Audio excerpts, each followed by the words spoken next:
a minha ideia hoje é conversar com vocês um pouco sobre a minha pesquisa específica, tá, que eu faço do CNPq, com o financiamento do CNPq já desde 2009. Né? Então, tentar fazer um mapeamento da pesquisa, falar um pouco dos filmes e dos eixos assim que me norteiam. Né?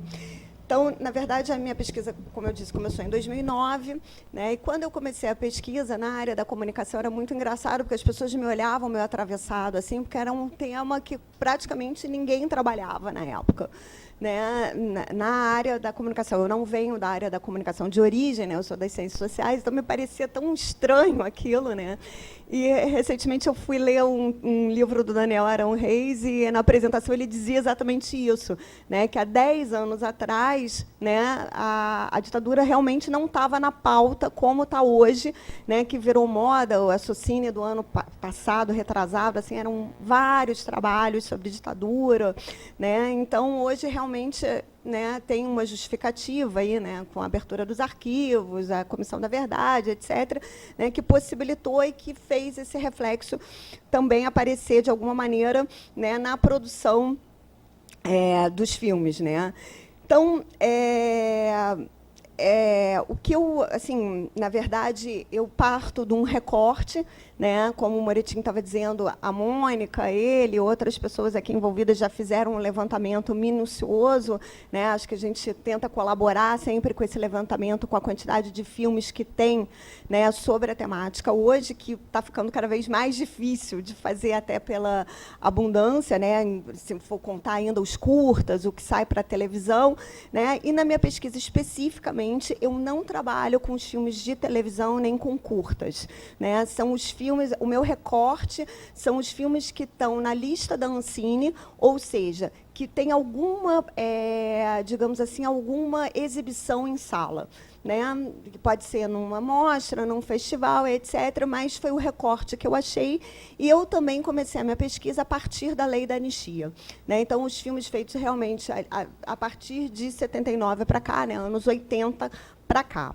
Né? Então, foi o recorte que eu achei, né, digamos assim, viável, né, para começar a fazer o trabalho.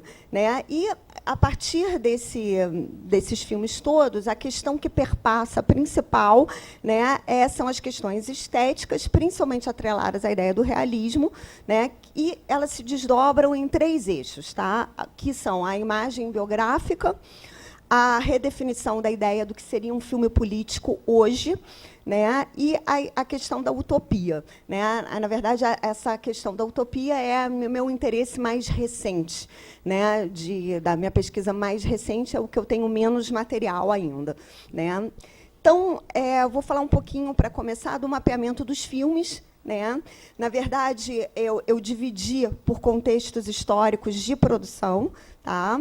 E a gente percebe nitidamente, né, uma variação dessa temática, né, principalmente nos filmes. Então, assim, importante entender também que eu faço um outro recorte, que é o filme sobre a ditadura, é aquele que tem a ditadura como protagonista.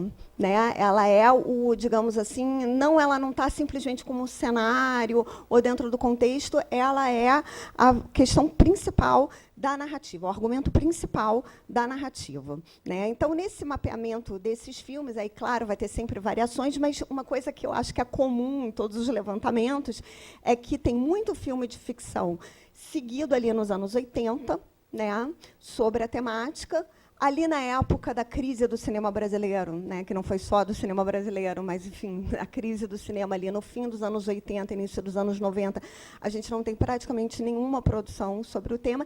Na retomada, por incrível que pareça, também a gente vai ter poucos filmes sobre a temática, e que vai começar a aparecer muito mais nos anos 2000. E, principalmente, do meio dos anos 2000 para cá, né, um boom dos documentários, né, e, principalmente, dos filmes biográficos. Quer dizer, os filmes biográficos já estão ali no cerne de quase todos, né, todo o período histórico, né, mas eles vão aparecer com muita intensidade nesses documentários biográficos mais recentes. Né? Então, em termos de mapeamento de filme, são esses os dados que eu tenho. Tá? Sim, eu até pensei em trazer tabelas, números, mas acho que vai ficar muito chato né? E eu preferia, enfim, fazer um levantamento. Isso eu tenho à disposição também no site do meu grupo de pesquisa, se vocês quiserem consultar. Chama Kinepoliticon, depois eu posso passar direitinho, enfim, o link. Tá? Então, na verdade, o que eu também trabalho com a ideia de filme biográfico é aquele que tem um personagem, tá, que vivenciou esse acontecimento histórico, né? Ou seja, eu não considero como filme biográfico aqueles que apresentam diferentes personagens, né? Como no caso o Hércules, né? Que é um personagem que vai apresentar vários, né, protagonistas ali daquele acontecimento, ou, por exemplo, Que o Bom Te Ver Viva. Né? Então, esses não entrariam na minha ideia do filme biográfico ou autobiográfico que eu tenho trabalhado agora. Né? Então, a divisão entre os formatos, e por isso assim, a temática que eu propus, né, entre a ficção e o documentário, né, ela vai permitir que a gente possa analisar os significados estéticos, o contexto sociocultural e histórico dessas escolhas, né, e, de alguma maneira, eu também entendo que isso justifica esse aumento indiscriminado da produção de documentários no cinema brasileiro contemporâneo. Né? Ou seja, esse realismo ele vai encontrar essa força, né? A força dele vai estar atrelada às biografias e que um pouco vai justificar também, né, a escolha por esse formato fílmico. Né? Então, a gente sabe que, desde o início do cinema, né, teve um interesse por essa utopia de projetos, né, que somente através da revolução poderiam transformar o conjunto das relações entre os homens em uma nova organização do trabalho e da sociedade. Né? Mas a gente também sabe da dificuldade, isso já foi amplamente debatido e discutido, né, da dificuldade de filmar, né, esses processos revolucionários, né, e em diferentes cinematografias. Né. Então, nas artes, de uma maneira geral, essa ideia da representação, né, foi muito debatida, né, e porque frequentemente é uma coisa que a gente acaba caindo de alguma forma no nosso cinema, né, a gente recorre ao drama ou melodrama, né, exatamente como uma estratégia para aliviar esse sofrimento, né, ou opta-se por uma narrativa cronológica de fundo informativo, né, para que se conheça a natureza do objeto. Né. Mesmo assim, né, a gente vai ter uma contribuição importante. Se a gente sai do simples ajuizamento, digamos assim, do valor estético desses filmes, né? Que foi, durante muito tempo, o que, às vezes, assim, até os meus alunos mesmo falam: ai, professora, filme sobre ditadura, que saco, já não aguento mais, entendeu? Ou é sempre a mesma repetição. Inclusive, eu tenho uma orientanda que ela fez um trabalho onde ela distinguia os tipos de tortura que apareciam com frequência nos filmes. E eram basicamente os mesmos. Era o afogamento, né? Às vezes a cadeira do dragão, né? Algumas práticas de tortura, assim, elas inexistem, elas não aparecem nos nossos filmes. Né? Então, um pouco, assim, a gente tem esse sintoma, digamos assim, dessa dificuldade, né, em filmar esse momento histórico. Né? Então, por realismo também, né, o meu entendimento é essa construção de um mundo imaginário que produz um efeito de real. Né? Então, a gente sabe que algumas correntes realistas, né, tentaram, num processo mais recente, né, recuperar essa capacidade de idealização, né, aí vem uma ideia mais platônica, né, para dizer algo sobre o real, apesar dessa banalização, né, do realismo.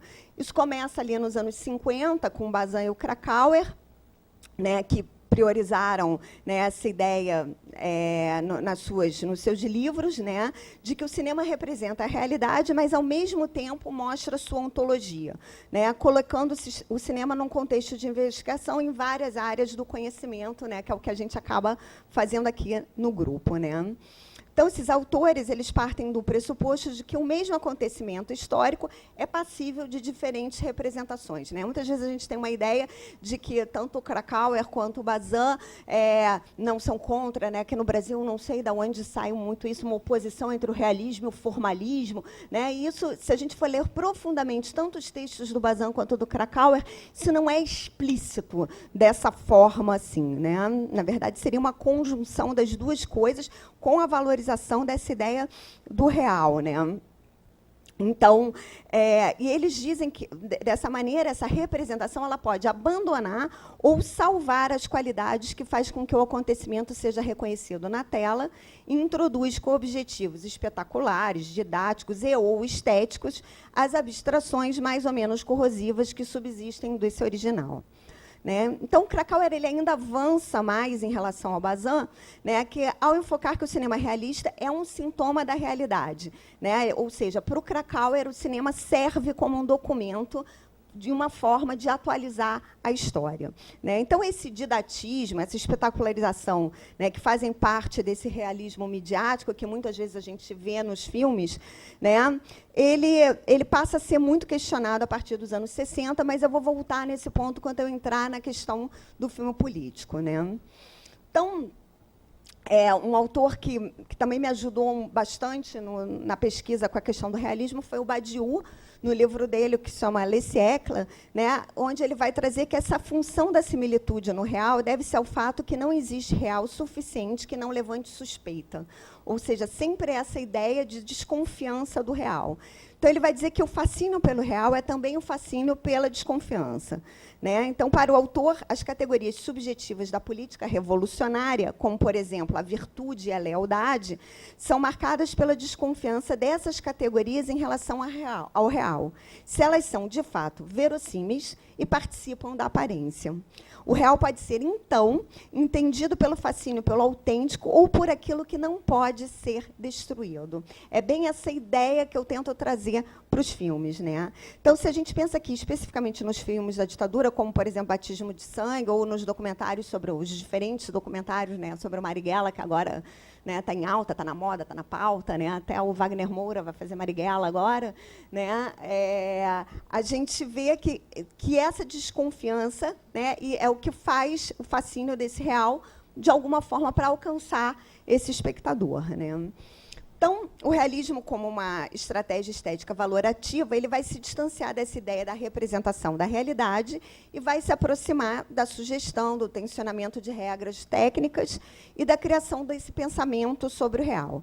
E os filmes biográficos eles acabam sendo um instrumento muito utilizado para isso, né, por esses personagens, né, cuja existência foi legitimada pela história, né, e constrói imagens que permitem compreendê-la, muitas vezes vão servir de contraponto à história oficial. E isso é muito presente nos nossos filmes, né? Esse contraponto, essa vontade de contar uma outra história. Né? Então, esse gênero, esse filme biográfico, que é um gênero híbrido por excelência, ele vai transitar entre o filme político, né, o filme dramático social e, naturalmente, óbvio, o filme histórico. Né? O filme biográfico, então, ele vai permitir identificar os fenômenos históricos, definir e desmitificar a permanência de certos traços e estilos que são culturalmente determinados. Né? Então, como se cada cinematografia, né, fosse ter uma resolução sobre esse acontecimento histórico específico para ele. Né? Então, que é a velha pergunta que sempre me faz, por que você não compara com os outros filmes da América Latina, e etc. Exatamente porque temos resoluções históricas e cinemáticas diferenciadas. Né? Então, em alguns filmes, como Diário de uma Busca e Em Busca de Yara, por exemplo, ambos com busca no título, né, o que se tem é uma busca de um diretor parente próximo, né, pela revelação de traços da história que não foram apresentados pela história oficial. Né, o que domina esses filmes é uma visão social e política. Por um lado, temos a história contemporânea dominando o sujeito desses filmes. E, por outro, a visão histórica presente nos mesmos está associada com a crise das ideologias que dominaram a cena teórica desde os anos 80. Com obstinação, né, porque acho que esses diretores todos são muito obstinados. Assim, a Flávia, que eu acompanhei, a diretora do Diário de uma Busca, que eu acompanhei um pouco mais de perto, ela levou muitos anos, né, para fazer o filme dela, e tem né, toda uma história particular. Né, eles colocam em cena a ruptura de uma história que levou ao fracasso das utopias revolucionárias, nascidas no meio do século passado. Né, eles tentam fugir do drama. Né, inclusive, no caso específico desses filmes brasileiros mais recentes. Né, tem uma das cenas já no final do filme, onde ela vai ter uma entrevista com o Pilavares, eu não sei se vocês lembram, acho que todo mundo deve conhecer o filme, né, e ela cai chorando. Né, e isso foi uma grande questão, porque foi o único momento do filme, né, que aparece uma relação, né, eu não diria emocionada, literalmente descontrolada quase, né, porque ela cai literalmente na mesa chorando, né, e que era uma questão, deixa o drama, não deixa o drama, né, como tratar esse drama, né. Então, esses filmes eles vão acabar revelando diferentes faces também da militância, né, o Celso, que era o pai dela, e a Yara, né, são personagens de contextos militantes bem diferenciados, né.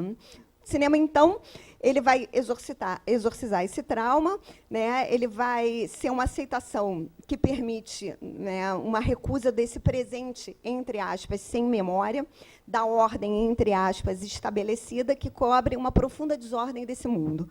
Né? Mas a tensão instaurada entre a recusa da sombra de memória no presente e o desejo de ressignificá-la aparece nesses filmes atravessada por uma visão quase metafísica do trauma, que é a desesperança, né? E que é algo que marca a nossa história muito profundamente e que é muito presente esse contexto de desesperança também nos filmes, né?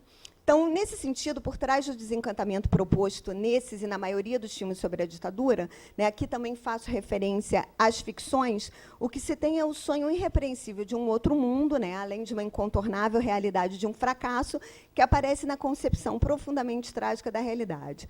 Né? Então, assim, a figura emblemática dos filmes, né,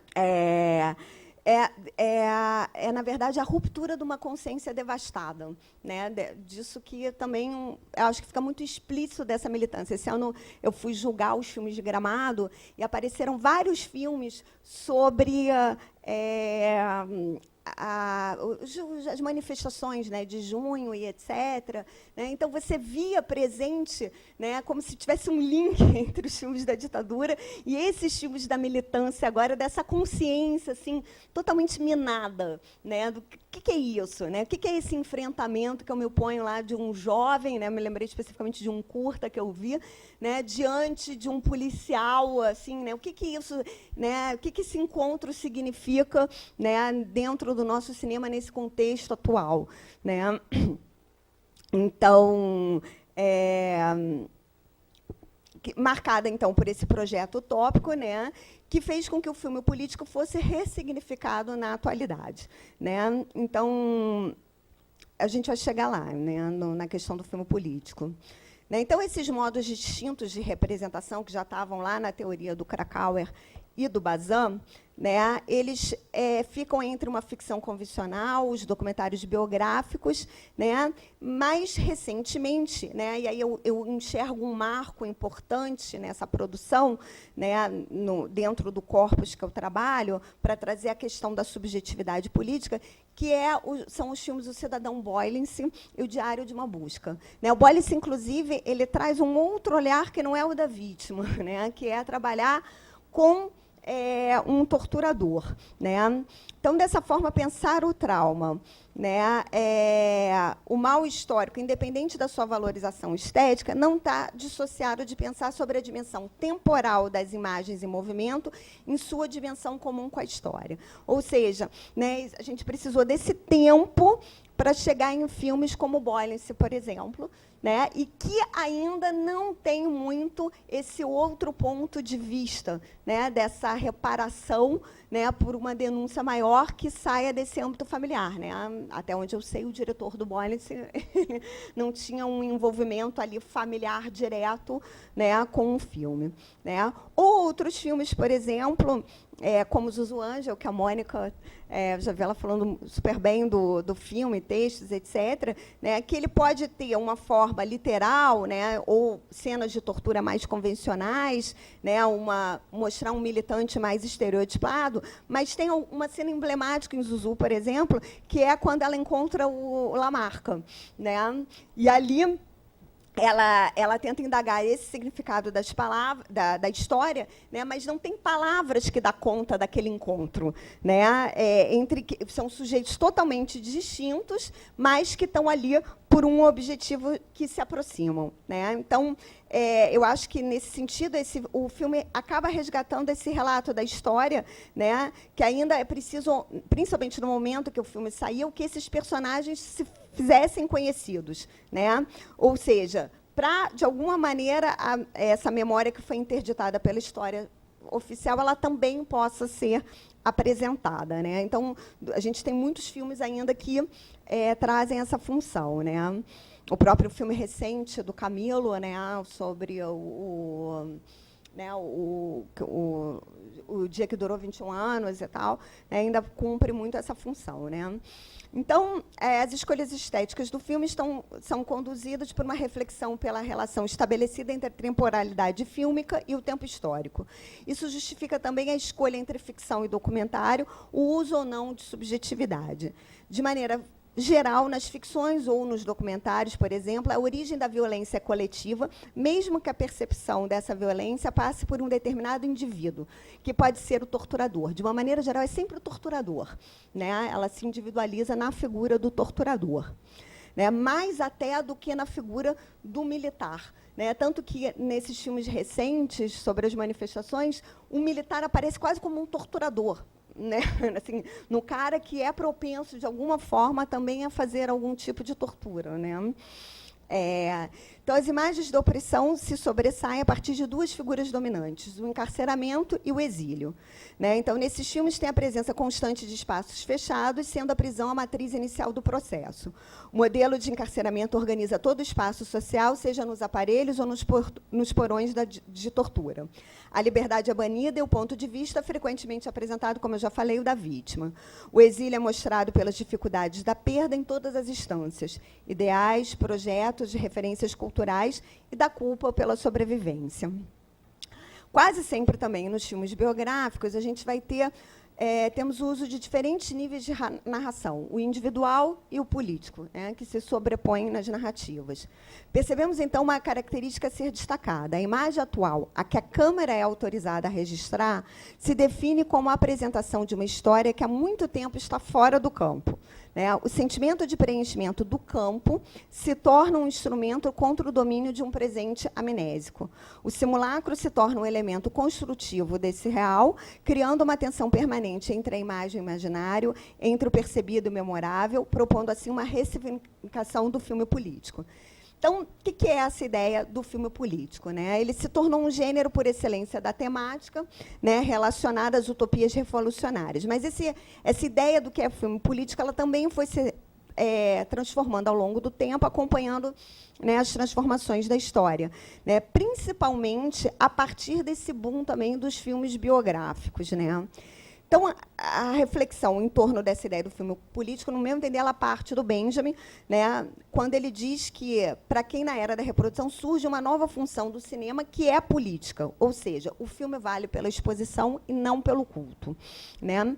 Podemos também dizer que o filme político, segundo Vincent Pinel, né, é um gênero que aborda como tema principal a maneira como é governado um Estado e o exercício do poder, a sua conquista e a denúncia dos seus excessos. Apresenta em seu cerne a ideia de busca sobre um aspecto do real que foi ocultado, como no caso de filmes como Bollinger ou Diário de uma Busca, né, que tem a sua força sustentada por um trabalho de investigação que não é feito pelas instituições oficiais, propondo, assim, uma ressignificação da história e mesmo uma intervenção do real, né? Então, por vezes, os filmes políticos eles são reduzidos a gêneros como filmes de propaganda ou filmes de militantes, né? Na verdade, nos anos 70, o filme militante passou também a ser designado como filme de intervenção, né? Ou seja, essa mudança deve-se à afirmação e manter a vontade de agir sobre a sociedade, porém abandonando o dogmatismo que era característico dos anos 60. Né? A ideia era que o filme de intervenção pudesse dialogar com outros filmes que não faziam parte do sistema político, mas, a partir de determinadas estruturas socioculturais, pudessem propor transformações. Né? Tipo, sei lá, filme sobre ONG, né? Ou filme sobre determinado, sei lá, determinada comunidade que tem um trabalho específico X ou Y, né? Que aqui no Brasil a gente vê muito com as comunidades, por exemplo, no Rio, né? A CUFA, né? E assim por diante. Né? Então, nos anos 60, né, como eu disse, essa efervescência em torno da ideia do que viria a ser esse filme político, né, fez com que muitos autores, isso é uma ideia muito já discutida, enfim, né, consagrada, como Godard, Rivette, o Lyotard, né, tem o tal do Manifesto do Rivette, que é bem conhecido, né, começaram a questionar esse poder do cineasta e essa essência do filme político, né, defendendo uma proibição dessa estetização excessiva nesse gênero. Né? O sentido dessa interdição se sustenta na ideia de que o filme político precisa evoluir para além do ponto de vista que se desenvolve na esfera representativa. Ou seja, o cineasta recusa a dramatização, pois essa não mostra os fatos da vida, somente propõe a sequencialidade desses fatos através da ficção. Né? Que é a grande bandeira, digamos assim, do Lanzmann, quando ele fez o Shoah e assim por diante. Né? E que eu vi que vocês iam trabalhar no Image Malgré Tout do Didier Huberman, né, que é a questão dele, né, com o Lanzmann, ele se contrapõe exatamente a essa ideia do Lanzmann. Né? Então, não sei, você viu a exposição em Paris? Não, foi bem interessante quando das fotografias e da onde começou a briga dos dois, né, em função à exposição de fotos, né, e aonde o Lanzmann dizia, não, qual é o sentido, né, de botar ali a data verdadeira, etc., que muitas vezes é um tipo de acusação que se faz ao cinema brasileiro, né, assim, dessa dramatização excessiva. Né? Então, também tem uma referência do Aumont em A Quoi pense le film, que ele afirma que mesmo o uso excessivo dos efeitos cinematográficos de abstração funciona exclusivamente no interior do processo representativo e, por isso, colaboram para reforçar a dramatização. Ou seja, é muito difícil, em última instância, você escapar, né, de alguma forma dessa dramatização. E aí eu volto a pensar na cena da Flávia diante do Pilavares, né, que ela cai né, aos prantos. Então, assim, a transcrição do acontecimento histórico não é justificada pela obediência às regras de um filme, né, dentro de um estrito, pensar um gênero, né, tem que ter um filme de gênero, ou as necessidades de uma progressão dramática, mas as escolhas que selecionam situações e personagens que não acontecem ao acaso. Toda a criação do realizador consiste em se informar da melhor maneira possível para alimentar o drama da sua ideologia e a do espectador. O trabalho técnico-artístico torna-se visível nos filmes políticos e históricos não pela representação que consiste a roteirizar os personagens de ficção, mas como meio de produção de sentidos e afetos, o que está em jogo é a busca pelo entendimento do acontecimento histórico. Ou seja, nesses filmes, o que conta em termos estéticos é a análise dessa busca, né, dessa busca pelo real, como em alguns filmes já citados, possibilitando ao espectador usufruir dos seus meios para efetuar a compreensão do real. Os documentários recentes testemunham sobre o passado, provocam o efeito corrosivo de uma reflexão sobre o nosso tempo, constroem uma crítica explicitamente histórica, por vezes, identifica esse acontecimento pela dramatização da reconstituição do fato. Ou seja, os realizadores questionam os problemas impostos pelo passado e ou sua relação com o presente. Faz uma reconstrução pela via do imaginário que permite compreender a história e a torna inteligível. Então, o que são esses filmes políticos na contemporaneidade? Né? Segundo Laurent Dubreuil, os filmes políticos hoje podem ser definidos como tendo por estratégia estética aquilo que ele vai chamar de realismo cidadão, entre aspas, né? O realismo cidadão. São filmes menos dogmáticos do que os dos anos 60 e 70, que buscavam na ideia de verdade a sua legitimação. Hoje, esses filmes são endereçados como contraponto à história oficial e, por isso, regularmente podem ser informativos. Em sua maioria, os filmes recentes sobre a ditadura militar trazem à tona o passado que não passa e que continua a ter um papel fundamental no agenciamento coercitivo na sociedade brasileira atual. A politização passa pelo subjetivo, pelas histórias de família e por certos acertos de contas íntimos, como na filha que se confronta com o pai e uns dias com ele.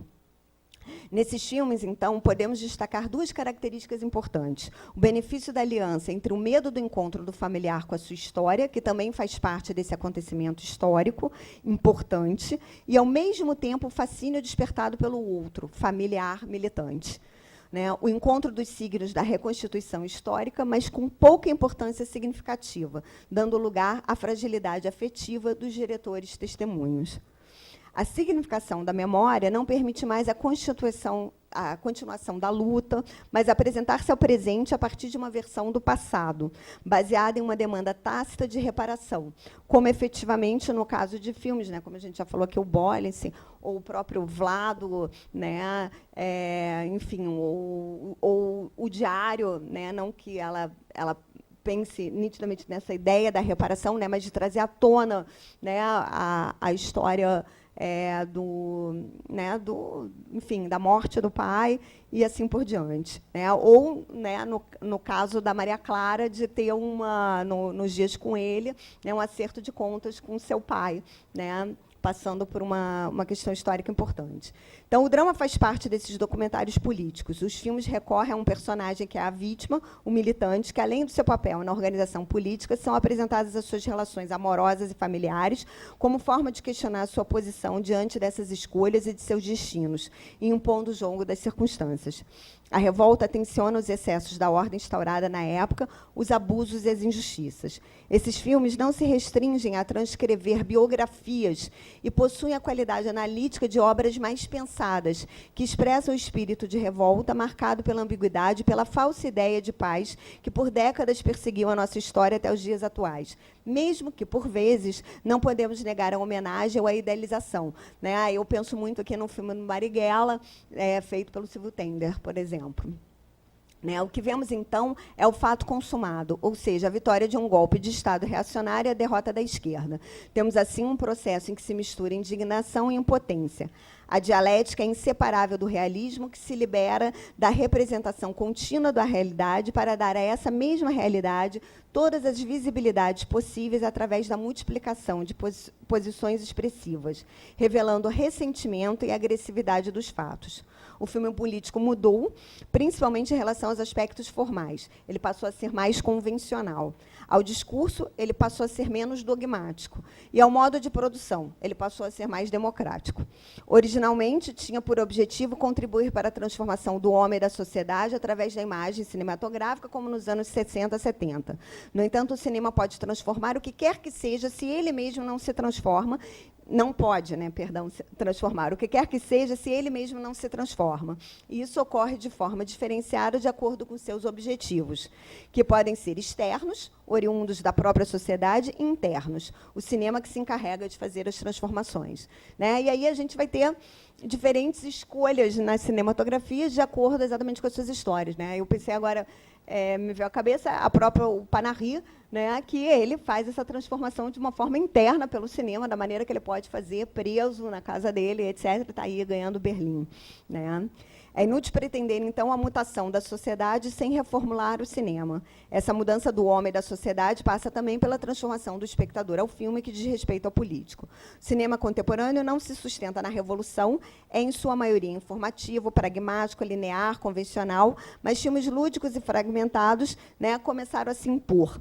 Né, como o Diário de uma Busca, Os Dias com Ele, engajado em uma crítica política, mostra a interrupção de uma ordem e a esplêndida utopia artística. Assim, o cinema pode fazer obras exemplares com a narrativa histórica, construir a emoção através da renovação do olhar, construir um pensamento pela metamorfose de um combate político. Né? Então, esse cinema do realismo cidadão, né, não faz a história. Ele tem em seu cerne o desejo de reparação em uma sociedade com ausência de futuro. Não existe, portanto, uma nostalgia no sentido de aquilo era feito no passado, era melhor, mas a necessidade da lembrança para elaborar a memória sustentada pela ressignificação dessa ideia do que vem a ser, né, então, um filme político. Acho que era um pouco isso que eu queria que a gente, sei lá, depois pudesse debater, né, sobre essas questões do biográfico, do político, né, desse cinema aí que eu acho que a gente, de alguma maneira, né, vê que está se transformando, né, e trazendo outras concepções, outras estratégias, digamos assim, estéticas, né, e acho que políticas, né, para a gente poder pesquisar ainda anos a fio. Obrigada.